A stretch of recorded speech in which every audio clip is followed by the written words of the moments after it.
প্রশ্ন এসেছে, সুদখোর কিন্তু তার হালাল উপার্জিত সম্পদ থেকে কোরবানি দিলে কোরবানি হবে কিনা, কিস্তি এবং ঋণ থাকলে কোরবানি দেয়া যাবে কিনা, যার আকিকা দেয়া নাই সে কোরবানি দিতে পারবে কিনা, ফ্রিজে গোশত কতদিন রাখা যাবে। অনেকগুলি প্রশ্ন একসাথে এসেছে, আমরা সবগুলির উত্তর দিয়ে দিব ইনশাআল্লাহ। প্রশ্ন খুব কঠিন, সুদখোর কিন্তু তার হালাল উপার্জিত সম্পদ থেকে কোরবানি দিলে কোরবানি আদায় হবে কিনা। এই প্রশ্নের উত্তর আমি আপনাকে খুব সংক্ষিপ্তভাবে বুঝিয়ে দিচ্ছি। একজন মানুষ, তার একটা হালাল ইনকাম সোর্স আছে, আবার অপর সাইডে তার একটা হারাম ইনকাম সোর্স আছে, দুইটা সোর্স আছে তার কাছে। এমত অবস্থায় কোন সুদখোরের কাছে যদি সম্পূর্ণরূপে হালাল ইনকামের কোন সোর্স থাকে এবং সে যদি আপনাকে ইনশিওর করতে পারে যে আমি আমার সম্পূর্ণ হালাল উপার্জিত সম্পদ থেকে আমি এই কোরবানিটা দিচ্ছি, তাহলে ওই ব্যক্তির কোরবানি আদায় হয়ে যাবে। আমি আপনাকে আরো সহজ করে বুঝাই যে বাবা সুদের সাথে সম্পর্ক, সুদ দিয়ে সে ইনকাম করে, ঘুষ খেয়ে সে ইনকাম করে, কিন্তু তার ছেলে আছে সৎ কামাই করে, সম্পূর্ণ হালাল ইনকাম করে।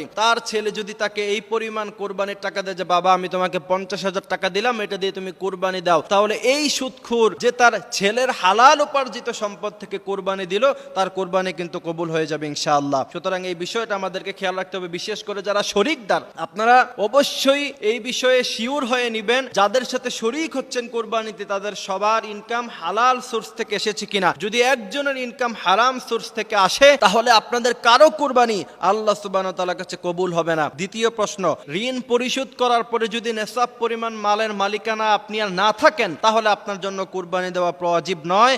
আপনি আগে ঋণ দিবেন, তারপর কোরবানি দিবেন। কিন্তু বাংলাদেশে গ্রুপ অফ ইন্ডাস্ট্রি আছে, 1000 কোটি টাকা ঋণ, 100 কোটি টাকা ঋণ, 200 কোটি টাকা ঋণ, ওই ব্যক্তির জন্য এই কথা না। সাধারণ সিস্টেমে আপনি যদি ওই পরিমাণ সম্পদের মালিক হন এবং আপনার কাছে এর চাইতে বেশি আপনি ঋণ থাকেন, তাহলে অবশ্যই আপনাকে আগে ঋণ দিতে হবে, তারপর কোরবানি দিতে হবে। অন্যথায় আপনি যদি জানেন যে আমি কোরবানি দেওয়ার পরেও আমি ঋণ পরিশোধ করতে পারবো, অথবা একটা লং প্রসেস টাইম, তাহলে আপনি কোরবানি দিয়ে দিবেন, ইনশাআল্লাহ এতে কোনো সমস্যা হবে না। যার আকিকা দেয়া নাই ওই ব্যক্তি কোরবানি দিলে আদায় হবে কিনা। এখনকার মানুষ একটু আকিকায় অভ্যস্ত হয়েছে, আগের দিনে মানুষ আকিকা দিতে চাইতো না, তো এখন অনেক বয়স 30-40, কিন্তু আপনি জানেন যে আপনার আকিকা দেয়া হয় নাই। এখন আপনার জন্য কোরবানি দিলে কোরবানি হবে কিনা, অবশ্যই কোরবানি হয়ে যাবে, আপনি কোরবানি দিয়ে দিবেন। কোরবানির সাথে আকিকা দিলে আকিকা আদায় হবে কিনা, আমাদের মধ্য থেকে আমাদের উলামা ইকরামরা দুইটা মত বলেন, কেউ বলেন হবে, কেউ বলেন হবে না। তবে জমহুর উলামা ইকরাম এই কথার উপরে ফতোয়া দিয়েছেন যে কোরবানির সাথে যদি আকিকা দেয় তাহলে আকিকা আদায় হয়ে যাবে। ফ্রিজে গোশত কতদিন রাখা যাবে, আনলিমিটেড টাইম, যতদিন আপনার মনে চায়। কিন্তু সাহাবাদেরকে বিশ্বনবী কখনোই এই বিষয়ে উদ্বুদ্ধ করতেন না যে কোরবানির গোশত